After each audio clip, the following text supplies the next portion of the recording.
Well, let's get recording. Perfect. So we're going to be talking about the 2024 legislative session. This starts here on Wednesday, January 10th, goes for 120 days to May 8th, 2024. My name is Brandon Work from freestatecolorado.com. I also have Michael Vance here from the Libertarian Party of Colorado, Legislative Director. How you doing today, Michael? I'm doing well. How about yourself? Hey, very well, thank you. So last year, Free State Colorado and the Libertarian Party of Colorado ran a very successful program where we had citizens showing up at the state capitol, testifying in committee hearings, trying to hold some of our bad legislators accountable, speak directly, truth to power about the bad bills they're presenting, trying to make our lives even more difficult. And of course, getting down there to support our liberty leaders. Even though we have a Democratic supermajority, and it's very unlikely that we're going to get good pro-gun bills or pro-taxpayer bills passed through the state legislature. It's still important for citizens to show up, to speak their minds, to have a voice, to support these pro-liberty legislators that we do have. We do have some really good legislators down there.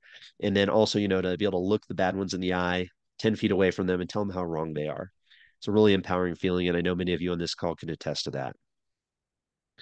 Perfect. So we're going to go ahead and get through the slides here. Part of the purpose tonight is to kind of provide an overview of the program we're going to be running. So every Sunday night from now until the end of the legislative session, from 7:30 to about 9, depending if we have that much to talk about, or maybe we don't. We're going to be talking about the bills of the week, looking for people to go down and testify. And even if you're not interested in going down to the state capitol to speak, it could be a good way to keep you informed about what's happening. But also, there's the social media activism part of it, right? If there's a big bill being heard at the Capitol, we could be all over social media talking about it. There's remote testimony you can do over Zoom. There's obviously emails and phone calls you can make to your state representative. It's just really important to know what your representatives are doing down at the state capitol, right? You're paying their salary. They're supposed to represent you and your community. So knowing what they're doing, who they are, it's the first important part about really trying to establish a citizen-led government, which I think we need to restore. So providing some general overview here at the beginning. As we said, it's a 120-day session. So thankfully, Colorado is not a full-time legislature. Unfortunately, some states have that. So these legislators only have 120 days to do serious damage to our economy, our gun rights, and everything else that we hold dear. 100 legislators serve in the state legislature. So in the state house, that's 65. In the state senates, that's 35. So that's the breakdown. So, of course, in the House, you would need 33 legislators to pass a bill and 18 votes to pass in the Senate. To give you an idea of what happened last year, there were 617 bills introduced. It's a lot of legislation. A lot of it's pretty bland, some kind of housekeeping stuff about updating outdated statutes. And of course, there's some really bad stuff there as well. So the current makeup of the state house, we have 44 Democrats to 19 Republicans, so a supermajority. And on the Senate side, 23 Democrats to 12 Republicans. So, of course, I'm pretty optimistic about where we're going this year. I think that Colorado voters are going to hold some of these politicians accountable, and maybe some of the worst ones could get replaced with other people. Michael, anything you want to jump in on? Uh, I would just want to say, I mean, there's some really bad bills out there, and I'm really excited that we have 14 people on here. It's a lot of people, especially for the start of this session. I know a lot of meetings we didn't even have that many last year, so I'm really pumped to see the turnout that we've got going on tonight. There's a lot of really bad bills. We've got one that that we're calling the Pedo 27 that was released last year, where while it failed, they wanted to blame LGBT rights as a reason not to justify increased enforcement of violent crime offenses on against minors, and it was extremely odd to see, and it was extremely concerning that people were siding with violent criminals uh, when children were being harmed. So I'm excited to see people out here ready to take a stand. I mean, they're coming after, like Brandon said, they're coming after our gun rights. They're going to be coming after our licensing. Ironically, while we have a governor uh, in office right now who claims to be a libertarian and claims to be against licensing, so it's going to be it's really exciting to watch. So I appreciate everybody on here. Awesome. Let's move on to the next slide here.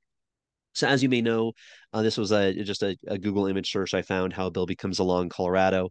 You can go back and look at this if you'd like, but very similar to what happens in the federal government in terms of having both the Senate and the House, bicameral legislature.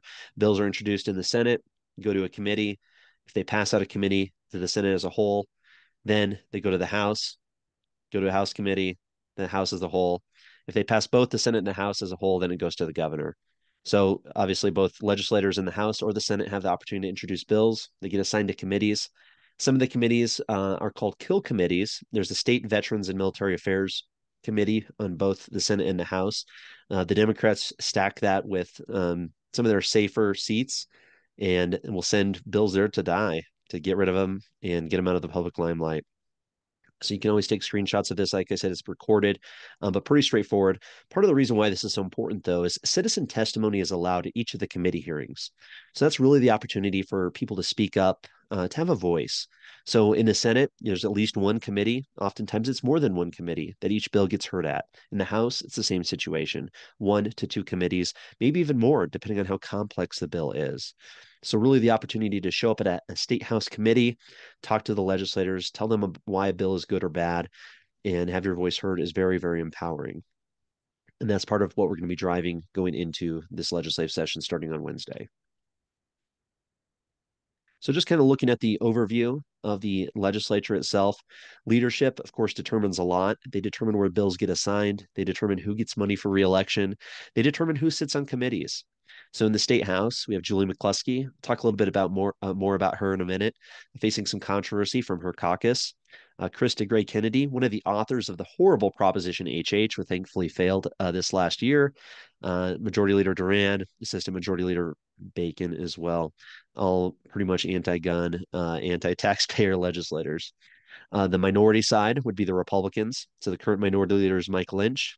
Assistant Minority Leader Rose Aglusi, Mary Bradfield, and Richard Holtorf make up the rest of the House Republican leadership. Moving to the Senate, Steve Fenberg, thankfully, he's termed out. This will be his last time serving in the state legislature, at least in the Senate. He is the president of the Senate, President Pro Tem James Coleman, Assistant Majority Leader Robert Rodriguez, Assistant Majority Leader Faith Winter. On the Republican side, Minority Leader Paul Lundeen, Assistant Minority Leader Bob Gardner, Minority Caucus Chair Jim Smallwood, Minority Whip Cleve Simpson. So very important to know who the leadership is because they control the flow of the bills. They ultimately will have say, of course, with input from their caucus over which bills get heard in which committee and which have the best opportunity to become law or get shut down. So, kind of recapping a little bit of what we saw last year, definitely one of the most extreme legislatures Colorado's seen in history. Of course, some horrific anti gun legislation, thankfully stopping the assault weapons ban. I'm sure something similar will be back this coming year. There was an attempt by Jared Polis to take over local zoning and housing rules. They were successful in part, but thankfully, Jared Polis' signature legislation, Senate Bill 213, was killed last year, which would have forced small communities to bring in high density housing, even though the voters or these communities themselves didn't want it. Of course, we continuously see anti-gas fuels, environmental schemes to push Colorado back into the dark ages. We're going to talk a little bit about what's already been introduced for this year along those lines. Criminal justice failures and increased penalties for Coloradans, of course, kind of like Michael talked about with licensing, they're doing everything they can to criminalize just normal peaceful behavior, especially among business owners. Last year was very contentious. Of course, the Democrats kind of dragged their feet through a lot of it and ended up this last couple weeks of the session really got chaotic. It was the first time that both the House and the Senate worked on a Sunday, the first time in 84 years, just to give you an idea of how poor leadership was. I mean, leadership wasn't able to hold on to their caucus. We're going to talk a little bit about that. It's going to be a theme for 2024 for sure, but they weren't able to get some very important bills, at least in their minds, even introduced or voted on before the session ended. So thankfully in Colorado, the clock is one of our best friends, right? One of the tactics that the Republican minority caucus uses is to run out the clock. You can have bills read at length. You can do everything you can to kind of slow down the process to stop the Democrats from forcing things through very quickly. So that's something to be aware of as well. There was a Republican walkout on the last day of the 2023 legislative session, protesting no debate or public input on Senate Bill 303. Now, Senate Bill 303 became Proposition HH, which thankfully was stopped. But just to give you an idea of how contentious it was back then. Michael, anything you'd like to add about what we saw in 2023? I think one of the best ways to say I think one of the best things to think about is it was the greatest supermajority the Democrats have had since World War II. Yet, in spite of having that supermajority, we saw strife and division, like you're going to mention more, start to kind of blossom within that supermajority. There's a lot of backhanded things. There were a lot of unconstitutional things that they did. And particularly in the last couple months, we're seeing a lot of that happen. Specifically Elizabeth Epps in a lot of the antics she's pulled from her special session outbursts to a lot of stuff she's been saying on Twitter and accusing people of to the lawsuits she's been involved with alongside Bob Marshall and her getting expelled from not only her committees to her physical office in the Capitol. So there's a lot of contention in spite of all of the wonderful things Democrats can't have. They can't look at a state like Minnesota and pull off all the progressive wins that they can with barely a majority. It's quite remarkable to watch just purely from a political standpoint because of what they're doing in Minnesota versus what we're doing out here in Colorado. Not us, but the progressives. They're fighting with each other and fighting with the rest of the Democratic leadership, and it's a lot of fun to watch. For sure. It's going to be very entertaining. It's very interesting. There's a lot of division within the Democratic caucus. Everybody knows the Republican Party has similar divisions. I think the Libertarian Party right now is probably the most cohesive political party in Colorado in terms of a lack of division in terms of the members of the leadership. So definitely something to watch going forward. Speaking of which, we're going to talk a little bit about some of the themes coming up for 2024. What are we going to see? What are we going to be watching? Like Michael was saying, I think there's a really good opportunity for some of the most progressive or most authoritarian types of legislation to be stopped because there is so much infighting between this hardcore socialist wing and the more moderate Democrats who aren't necessarily ideologically driven. So the split in the Democratic caucus is what we're going to watch with some of the legislators. I think that's going to be huge. So this tweet from Junie for Colorado says, "What kind of message is this from the party chair?" She's talking about the Democratic Party chair. Quote, "It's our incumbent's job to make sure that they have a message that doesn't inspire anyone to run against them. And if they want to be able to continue to serve as a Democratic nominee in the general election." So the state party chair is signaling to the to the Democratic legislators that, hey, you're getting a little too far. You're getting a little too far off track, too far off the rails. You need to pull it in a little bit because the Democratic Party knows that they're going to lose because their members are getting so extreme. So there's already 4 Colorado lawmakers facing primary challenges, including Elizabeth Epps, which Michael brought up. I believe Tim Hernandez also has a primary challenger as well. So we're seeing this factionalism happen in the party, which is going to be very interesting to watch. And maybe it can be exploited by those of us in the liberty community who are able to maybe slow down some of the worst legislation, create more infighting among the Democrats, and then also provide opportunity for more reasonable, maybe pro business or pro taxpayer type of bills to at least make a little bit more progress than they otherwise would. Here's a tweet from Sandra Fish at the bottom of the screen there saying, quote, "This was at a vacancy committee hearing, so they just replaced somebody for vacancy committee who resigned." It says nominator Senator Tom Sullivan and candidate Chad Clifford at House District 27 Vacancy Committee both mentioned possibility of vote of no confidence in Speaker Julie McCluskey and the potential censure of Rep. Epps. It's pretty wild. Tom Sullivan, as you may know, is one of the most ardent anti-gun voices down at the state capitol, but he's not part of the faction of the Democratic Socialist and is not as extreme. So the fact that he's potentially considering a censure of Representative Epps, or at least willing to talk about it, or at least that it's coming up in conversation. Not that he's even promoting it. Don't get me wrong. It's not that clear in this tweet. But nonetheless, that those types of words, that type of ideas are being floated around among the Democrats is very interesting.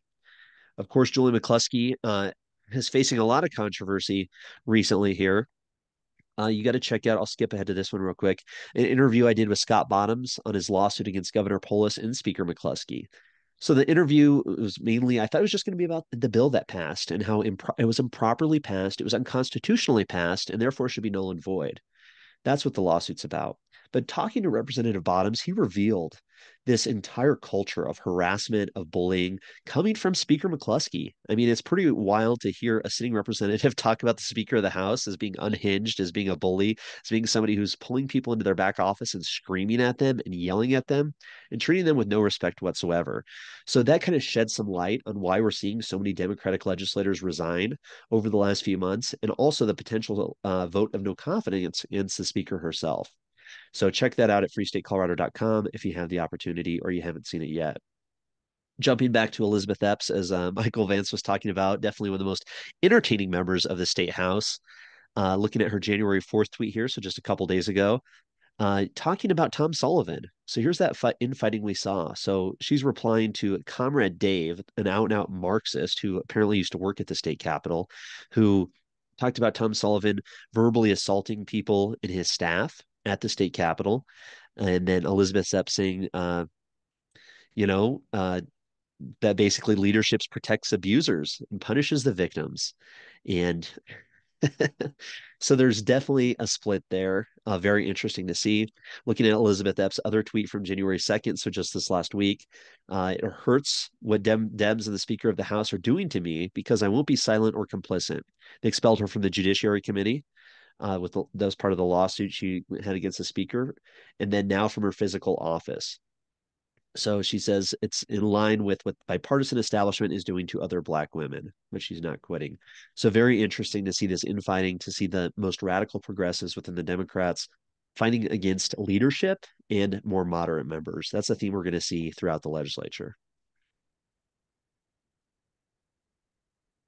We have actually avowed Democratic Socialists of America serving in our state house, particularly Javier Mabre, who's a eviction rights attorney. So he introduces some of the worst rent control bills. We expect him to do the same this year, which we'll talk about in a minute.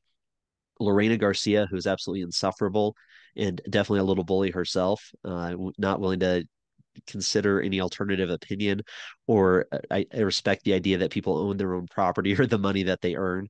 These people are Democratic Socialists of America. They're actually members of the largest communist organization in the United States since the Communist Party was disbanded. So just to give you an idea of how extreme these people are, you can look more into that if you'd like.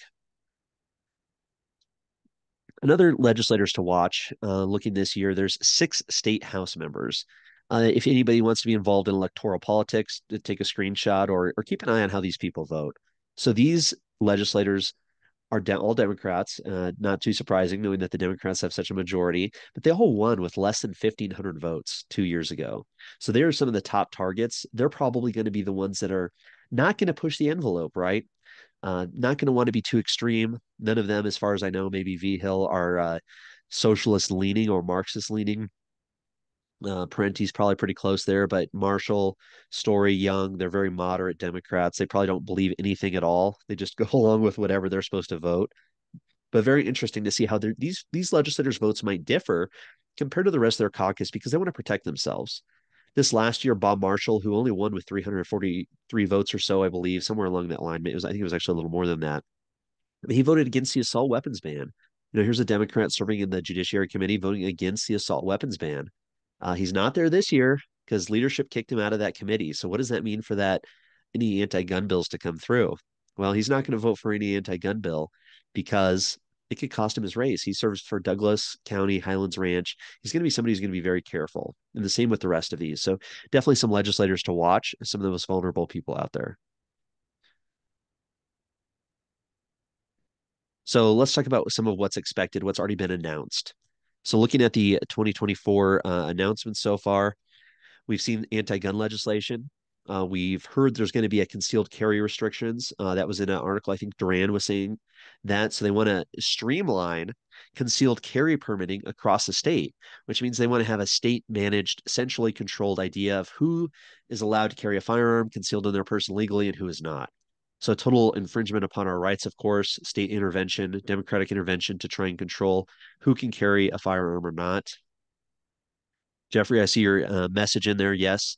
Talking about the Moms Demand crew were a big help in getting Marshall elected and supposedly are bailing on him since he didn't vote for the assault weapons ban. I would not be surprised whatsoever.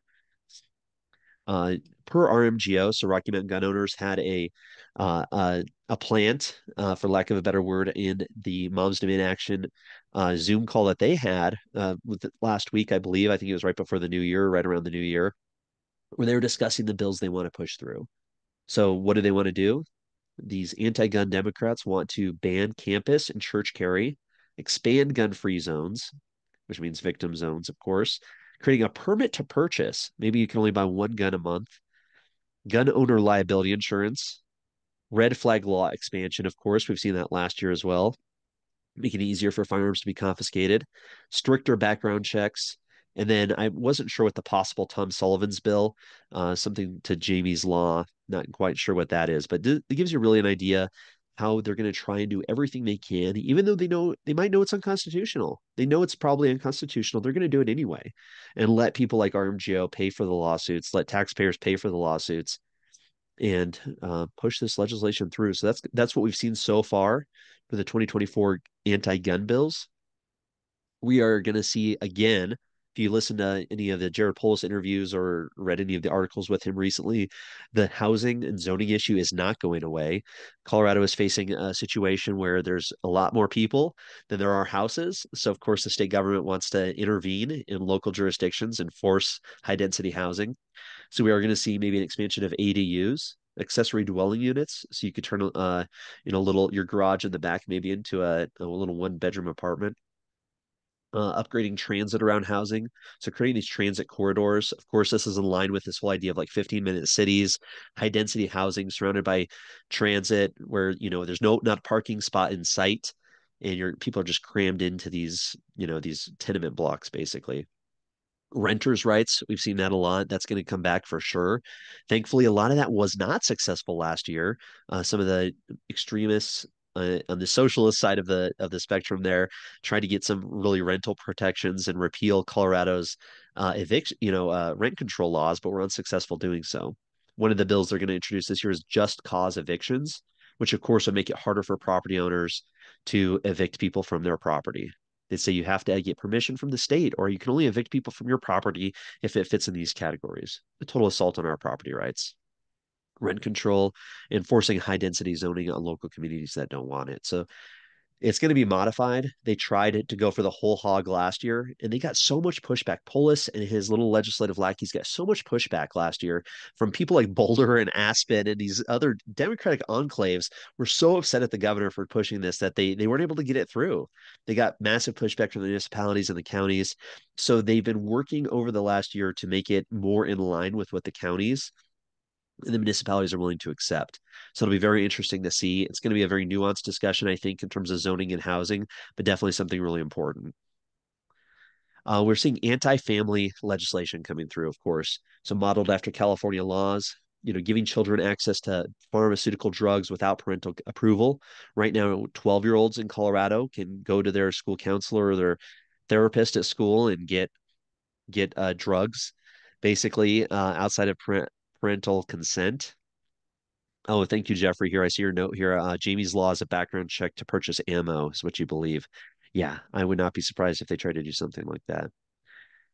We're seeing pronoun requirements, youth advisory council. So there was a youth advisory council committee that met during before the session is starting here.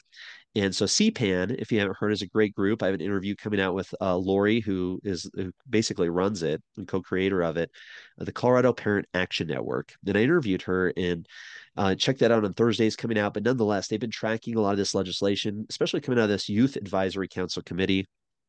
Absolutely ridiculous idea that they could bring these young children in there, totally modeled, guided by teachers and adults who are telling them to introduce certain types of bills that would be good for them.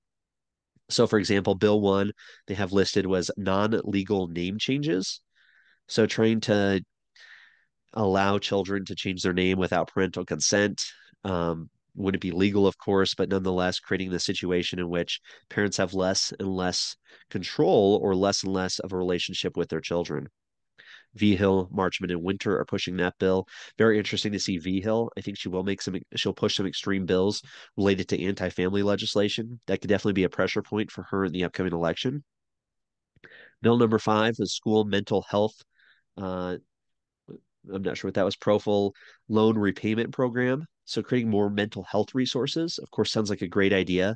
But if you look at what they're actually doing at some of these mental health programs, like in Cherry Creek schools, where young children who are 8 years old can anonymously text in to these lines and get adults asking them about their gender and their sexuality and telling them where they can go find resources and where they can go talk to other adults about these things.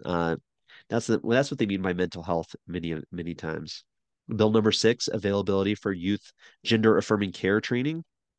So, of course, providing more training, probably requiring teachers, social workers, other people who interact with children to, you know, go get through gender affirming care training.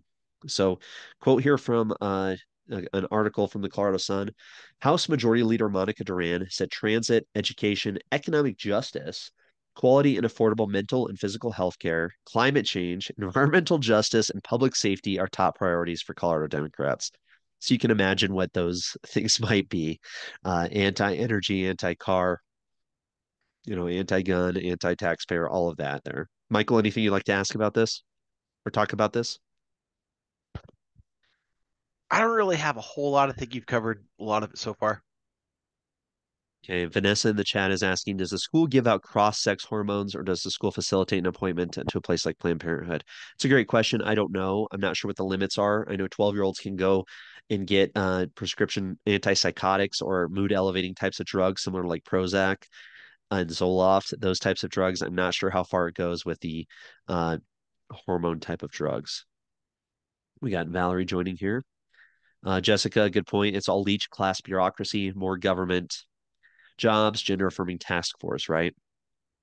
Jessica also says probably works through the public health, Boulder County public health type thing. And that monster that testified that said that 13-year olds need puberty blockers. So I'm sure they're going to do everything they can to facilitate 13-year-olds getting puberty blockers without parental consent. And of course, if the parents get in the way, there's always the threat that they could send social workers to take your kids away from you. So expect that. There's going to be a big fight around parental rights this year, but I'm really excited about it because there's actually more people mobilized with CPAN, with these other groups out there who are really standing up for kids and paying attention to this issue that unlike we've ever seen before. So we'll see those fights continue on. Val, we do have a chat going. Anything you'd like to add, please add it in the chat there, because I know this is a subject you're very well aware of as well. Well, let's go ahead and look at this other one here from Axios.com, just a recent article, actually from November, but this is what they were talking about last November, excuse me. Top lawmakers voted Wednesday to introduce 54 bills drafted by committees ahead of the January session, including new new vehicle fees to build bike lanes. That's right. They're going to be trying to tax our large vehicles, so our trucks, our vehicles that they don't like, right? The ones that maybe we love out in rural Colorado, but down in Denver, they hate them. So they're going to introduce new taxes and fees on them to build bike lanes. Of course they are, and mass transit. Age restrictions for where children can ride in cars. Wow. So, of course, more forced government intervention with car seats and forcing children to, adhere to certain standards that maybe the parents don't necessarily are worried about. Higher taxes on some vacation rentals. We've seen that talked about where Airbnbs and these other rental properties are going to face higher taxes. Right now, they're classified as residential property taxes. So they're paying about that 7% that everybody else who owns a home in Colorado pays. They move it up to commercial property taxes, it jumps up to nearly 30%. So a lot of Airbnb owners are probably going to get out of the market if that happens because their taxes are going to skyrocket. So something we'll definitely see. And a $700 tax break for retired state workers. Of course, you have to reward that political class, the people who've given their life over to the state, reward them. Back to this. Other measures that receive support would ban non-functional grass. Wow. And new housing developments to save water. So there goes your lawn. Require gender affirming names for students in school. We saw that. And create a $1.1 billion overhaul of how the state addresses children's behavioral health. That is scary stuff, people. $1 billion so that they can manipulate your child's mental state, exploit it through pharmaceuticals and these ideologically driven teachers or who. So Val added in the chat, CPAN is going to fight the state trying to remove homeschool extension programs. This is a big one on their list. So definitely something to keep an eye on as well going forward. So there's going to be a lot coming through. What's interesting is just the whole variety of legislation that's coming through. So for anybody on this call who wants to testify, who wants to sign up, we're going to definitely be coordinating the signups. I'm going to copy into the chat here. You're going to see a link for a Google form. Uh, but we're going to be having these calls every week. You don't necessarily have to sign up on the Google form. That's just so it's easier to get a hold of you if we need to. But anything you're interested in, whether maybe you're an Airbnb owner, maybe you love your big diesel truck, maybe you have kids that you're worried about being exploited in these government schools, maybe you're a gun owner, maybe you're a small business owner, whatever it is that you're interested in, we're going to be tracking it, watching it, trying to mobilize the public to raise some awareness. In an important election year like this, I think we can really have an impact to slow down some of the worst legislation, and let's give it a shot. So what can you do? You can testify down at the state capitol. So check out freestatecolorado.com/testify.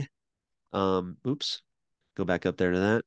But check that out. I made it a very easy guide, basically a step-by-step process from pretty much everywhere where you can park to where you find a committee room to how you get up to that space, track the timing, the schedule of the day, and what you can do to testify on a bill at the state legislature.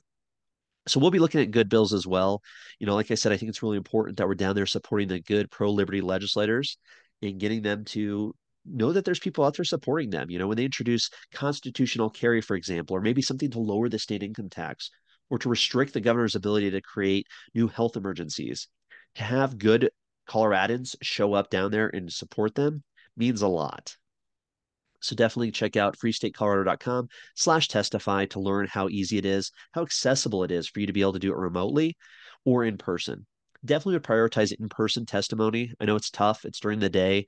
Instead, we're talking Monday through Friday, usually in the morning, 10 o'clock to maybe 1 o'clock for the most part. So it's not easy for most people, right? We're working, we have jobs. But if you have the opportunity, if there's a bill you really care about, getting down there and using your voice can be very empowering and very important. Michael, anything you'd like to add on this? If you haven't testified, you definitely should.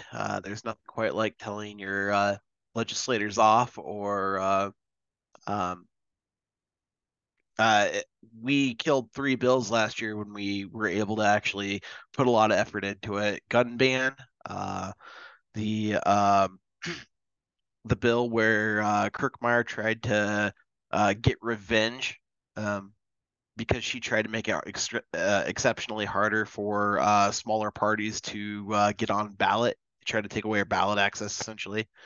And then I'm having a hard time. What was that third one? I mean, we could take credit for the assault weapons ban, I suppose. We had a lot of people down there testifying against it, and there's a lot of Yeah. reasons it didn't pass. But I think having, the largest turnout in Colorado history at a committee hearing speaking against it definitely had an impact for sure, because you had those legislators, people like Bob Marshall, who Mhm. barely skated into their seat, knowing that they're going to have thousands of angry voters come next election time if they voted for it. Absolutely. It was incredibly exciting to be there and see the legislative process in action and being able to be a part of it. It's addicting. So Definitely. A few more slides here. So, what else you can do? I would say elect pro liberty candidates, whether they're Libertarian Party candidates. I'm sure we're going to have some great candidates running this year, whether they're pro liberty Republicans, maybe they're independent, unaffiliated candidates. And hey, maybe we even have some pro liberty Democrats. It's not unheard of, and it is possible. As far as extreme as these Democrats are getting, maybe there's an opportunity for some good pro liberty Democrats to get elected. If you check out Free State Colorado, I have a 2022 kind of deep dive into the state house seats and some of those seats that I think are very vulnerable, but also defending our pro liberty champions who are already down there and supporting pro liberty organizations. One of the great pro liberty organizations Colorado has is Liberty Scorecard Colorado.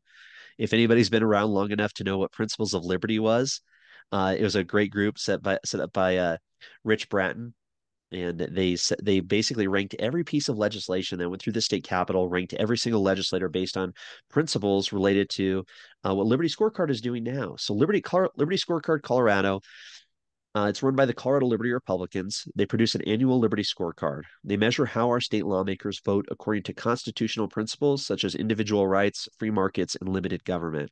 You can support them at their website if you'd like, but it's interesting to see how they rank the legislators. And there's some good pro liberty ones down there, like Stephanie Luck, Ken DeGraff, Scott Bottoms, Kevin Van Winkle, Mark Baisley, and Don Wilson. So sign up for their email list as well. They do send a weekly email going over the different bills that are being heard that week, kind of going over the worst offenders and providing some background and some valuable information. It's definitely a tool I'll be using as we go through the 2024 cycle here. Another one we talked about a little bit, Colorado Parent Advocacy Network, CPAN, restoring the parent's voice in education. They're on Twitter. They have an email list on their website you can sign up for, but they are definitely going to be fighting for parental rights, fighting to protect homeschooling, to protect children really from some of these predators within our own government. So sign up for them. They're going to be focusing. It's great because we have these groups that are focusing on parental rights. Liberty Scorecard kind of does a whole overview. Then you have other groups that kind of look at specific issues. So it's kind of neat to be able to see the bigger picture by following all these different organizations. Colorado Union of Taxpayers, another great group there. They do have a $25 a year membership. They're pretty cool. Definitely recommend joining for that low price. It's pretty great. Kim Munson, who's a radio show host, is now the president, and she's absolutely a Liberty rock star. But the cut was established to advocate for the rights of families and individuals to keep their hard-earned dollars. So they really focus on that fiscal sense of it. They've been doing it since 1976, but they send out a weekly, every Monday morning they send out a email to every single state legislator, and you can sign up for this email list as well, ranking the bills. So that's a guide I'll be using as well to kind of keep track of what is going on down at the state capitol. They do a rating every year where they give out awards for taxpayer guardians. Then they also rank the different bills and all the different legislators. So pretty cool that we have this resource. Check out their 2023 guide. It's on their website to see how your legislator, maybe the one that represents you in the state house or the state senate, how pro liberty they were or weren't.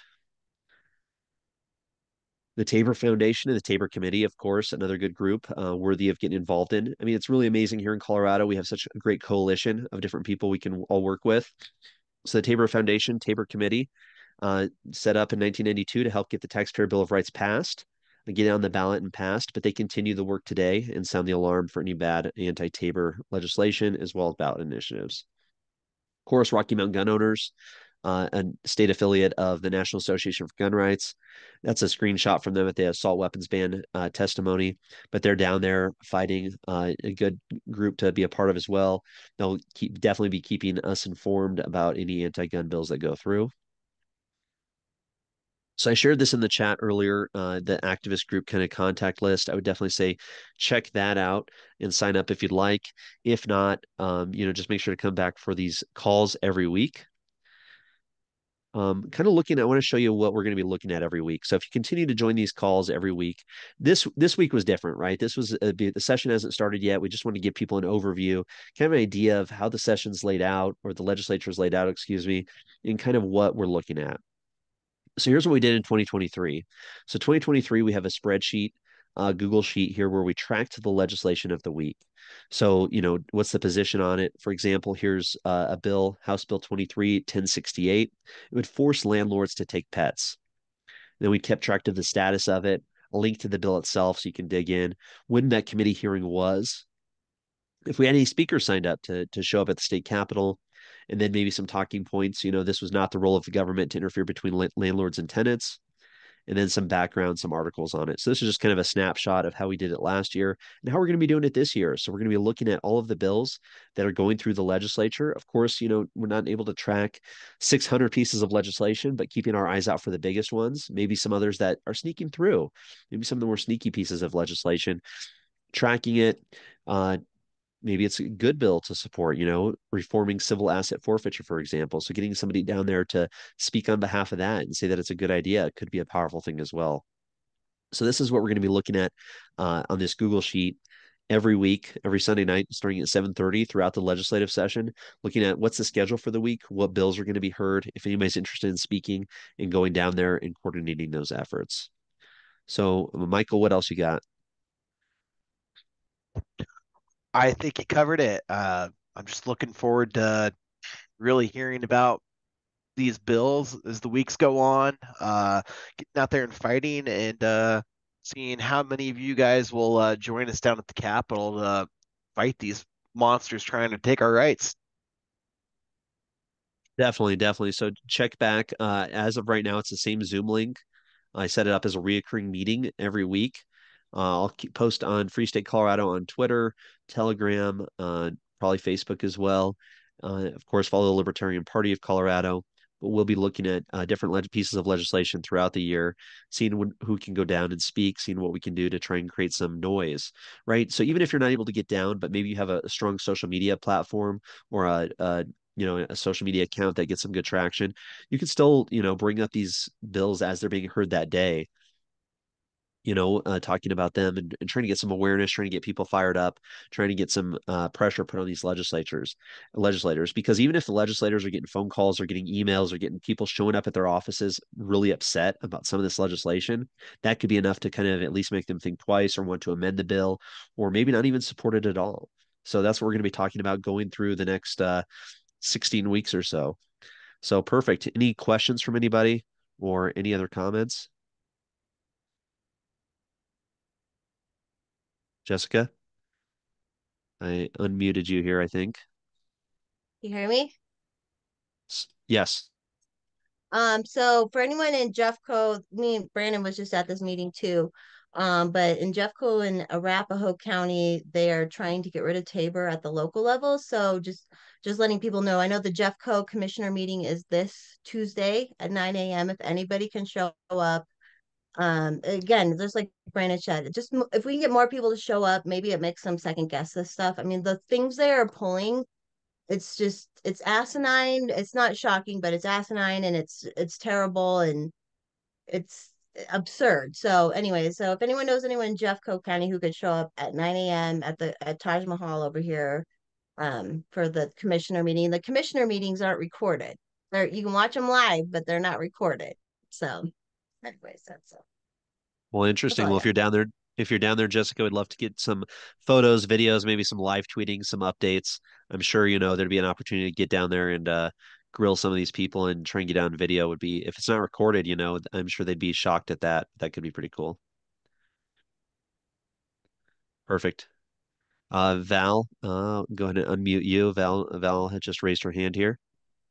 Yeah, I have kind of just a general question to be able to pick up on maybe some legislation that might be slipping through or to put pressure. Has there been any thought to kind of maybe like pick your favorite in quotes legislator to kind of follow, whether it's their social media presence, whether it's their website, just to kind of keep more of a focused eye on those legislators that we think might be the bigger problems or pushing the more progressive woke bills. No, that's a great point. I think keeping an eye on what I would say are some of the most vulnerable legislators, the one who barely won. Then we have 6 state House reps who barely won in 2022 are some of the top targets for 2024. So I think that's interesting. And of course, looking at the extreme Democratic Socialists down there, that's a great idea. I really would encourage every person to go to the Colorado Legislative website, where is it? Colorado dot was it dot oh gosh, I don't know, remember dot leg.colorado.gov. There it is. And type in your address or find out who represents you at the state capitol. We think that's extremely important. So I would say up here, if you go to leg.colorado.gov, you can click on Find My Legislator, type in your address, and find out who represents you. I'd encourage everyone to really follow closely the person that's supposed to represent you in your community, because that's somebody you have a really strong connection to, right? You have a status to really challenge their ideas because that's where you live. Those are the people that really should be responsive. You could go and talk to somebody that represents a community across the state, but they're going to say, hey, you're not in my district, you're not my constituent, you're not somebody that voted me into office, you're not somebody I'm representing. So your ability to have a powerful connection with them, I think wanes a little bit. But I think it would be important to still track some of the most extreme ones out there and keep an eye on what they're doing. So that's a great point, Val. Thank you. We got Mr. Mayor Aaron Lamb, Mayor of Keensburg. Thank you for joining us tonight. I just went ahead and unmuted you. Thank you very much. Again, Brandon, I strongly appreciate all your efforts last year. I do think that we should take a good bit of credit for the killing of the assault weapons ban. I mean, with our own Bennett Rutledge, I mean, the photograph is, I think, iconic of him at the very end of the night, still sitting there with all those stupid mad ladies in red. And he is just sitting there doing his thing, holding the torch for liberty. But very excited about this upcoming session. Looking forward to giving some more speeches and hopefully being able to come down to the Capitol and yell at these assholes in person right to their faces. I'm also going to try and leverage my position. I'm going to try and get my town manager and myself to meet with. We have Byron Pelton as our senator, and of course, Gabe Evans, who I've met in the past and had a conversation or two, but haven't really cultivated that either direction. Tried to send him a couple emails after I got in last year and he kind of brushed me off. So now that he also has his feet wet, is no longer a freshman, hopefully we can use him to get some of our goals met as well. Well, that's great. I really like that idea. I mean, you're an elected representative. You're somebody who is representing your community. So your ability to say, hey, our community out here in Keensburg, doesn't necessarily support this type of legislation. You're supposed to be representing us now in the state legislature, so please do your job. I think that's very compelling, very powerful. And also, some of these Republicans who are in a safe district, the ones that are just they're always going to go Republican. I mean, they have no excuse but to be Liberty Republicans, if you ask me. Somebody that Libertarians can work with because they have no excuses. They're not going to lose to a Democrat for being too extreme on liberty, on freedom. I'm going to go ahead and go to Bennett since he had his hand up previously, and then we'll go to Gwen here. So Bennett, go for it. I hit to unmute you. You might have to hit another button. But there you go. Okay. I'd like a little bit more detail about the simple act of going to your legislator or state senator and talking to them. Actually suggest a bill that they could put in the hopper. What are some of the reasons that they might raise for not putting that kind of a bill in the hopper? Starting with the 5-bill cap. That was the first thing I was going to say. They're limited to the amount of bills they can introduce.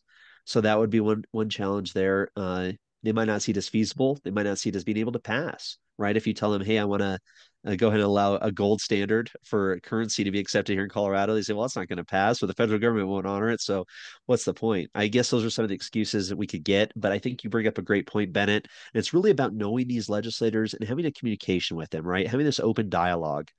And they're supposed to be adhering to the Constitution. They're supposed to be following the rules, following the law, and representing the community. So if you can hold them to those standards and expose their behavior when they're not, that is very compelling and very powerful. So great point there, Bennett.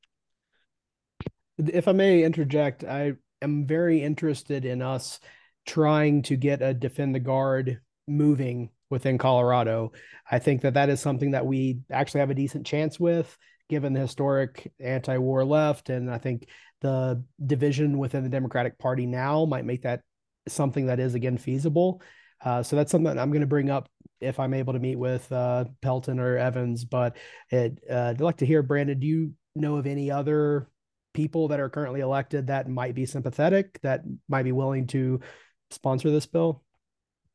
I wish I did. And it's a good question. I think that needs to be asked. Some of our pro-liberty rock stars, as we saw those scorecards from Liberty Scorecard Colorado, that's a problem with some of the Republicans is they're good on a lot of like individual liberty, economic liberty, but when it comes to like war or foreign policy, they're not necessarily going to say, hey, we need to protect our National Guard troops here. They should, but I would be hesitant to expect them to entirely, just based on some of our military communities that they're representing that might have an issue with that. I would think they would support it, of course, but I know there's so much there that there's a chance they wouldn't. But I think that's key. I think for the liberty community here in Colorado, finding an elected representative in the state government who's willing to introduce a Defend the Guard Act and see it through with some grassroots pressure from liberty activists and the anti-war community, building that coalition between the anti-war left, the liberty community, and really the anti-war right as well. I think that's very compelling and very interesting. I'd love to see progress being made on that.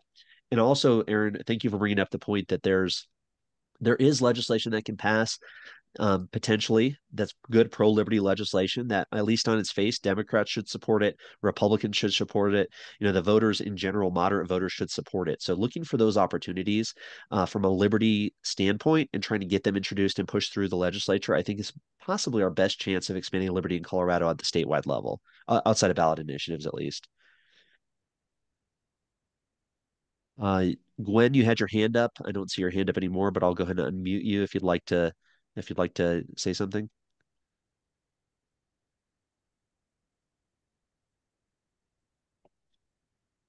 Well, if not, just go ahead and raise your hand again or pop back in there if you would like to. So perfect.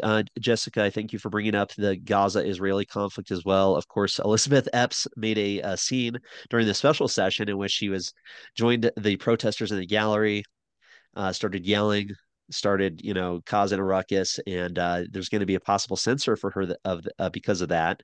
And I think we're going to see, we've already seen it already, where we've had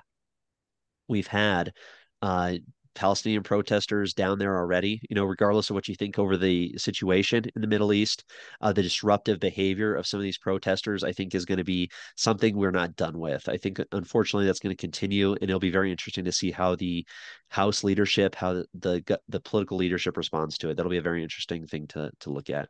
And Bennett, thank you for bringing up the point. Ballot initiatives. A lot of people want to expand liberty in Colorado through ballot initiatives. It's a great idea, but you need money. You need resources. Bennett points out that it takes over 128,000 valid signatures from registered voters in Colorado based on your Senate district. So it takes a lot of work and a lot of effort. If you have $1 million to drop, then getting something on the ballot might be viable. Otherwise, it's a challenge. Perfect. Well, does anybody have anything else here, or we could wrap it up for this week? Perfect. Well, thank you very much, everybody, for joining. I did record it, so I will post this. So share it to anybody who did not make it. Hopefully we can make it as easy as possible to get access to the government, access to your legislator, and become an active participant in our constitutional republic, our democracy, whatever you want to call it, our local government, and having a voice and standing up for liberty and speaking out against authoritarianism. I mean, this is the way forward. This is where it starts. Michael, any other final words here?